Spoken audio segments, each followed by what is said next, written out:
'Tis the season to spend money. There's the holiday gifts, massive sales, parties, celebrations, and even with the best intentions, more money seems to go out than it comes in. It just does not stop, but it doesn't have to be that way. You can beat the holiday debt hangover before it starts with help from our guest today, the author of Unraveling Your Relationship with Money. Shannah Game is here to put us on game. She's a certified financial planner, trauma-aware money expert. Hi. Hi. Welcome back. Yes, we need you this time of year because, Shannah, even though we say we're not going to do it, we do it. We just do it. Yes. We overspend. Why? 95% of our buying behaviors are mental. Right? And they're emotions. So we're buying emotions. We're buying comfort. We're buying connection. We're buying love. We're buying all these things. Plus, it's the holiday season, and they ramp up the emotions. So you just feel reeled in. So it's no wonder that we don't actually spend more money. Yes. What are some of the things you tell people to mentally prepare for the holiday season?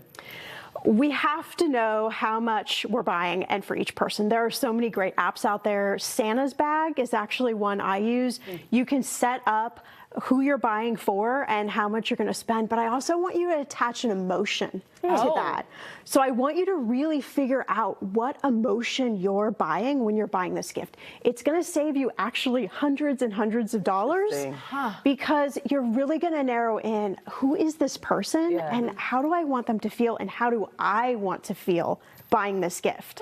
Yes. So this is what you're calling an emotional spending limit here. Yes, but the emotional spending limits are for you, right? They're for, yes, they're because for you don't the need buyers. to buy for everyone you know. Yes, I want you to have a joy spending limit for yourself. So I want you to be able to go out and buy a gift for yourself. What this does is it actually rewards you to stay engaged with your money and to stay engaged with this process. Yeah, you got to make it small, right? But I love that because there's something about the holidays, right? When you're going to buy gifts and you're trying to make people like treat yourself to that coffee or that bag that's going to look cute with all your other shopping bags. That's right. Am I on the right line? Use this strategy the whole entire year, right? Give yourself every month a joy spending limit.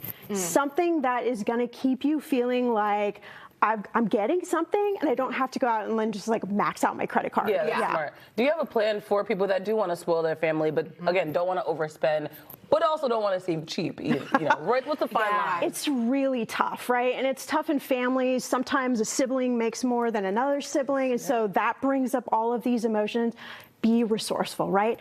Remember when we were kids and we used to make those like silly things for our parents, but they would hang on the wall forever, right? So think about what you do really well. Like I love to bake, and so people love getting like a dozen of my cupcakes.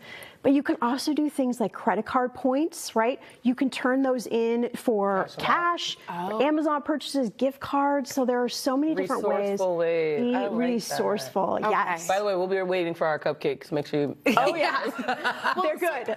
You also talk like this holiday debt hangover, right? So what happens if it's come January and you find yourself, even with the best intentions, you tried all of these things and you did it. You overspent. What can they do, Shannah? The first thing is I want you to let go of any shame or blame because this happens to all of us, right? So then we got to have like a little mini rescue plan. So did you get a holiday bonus, right?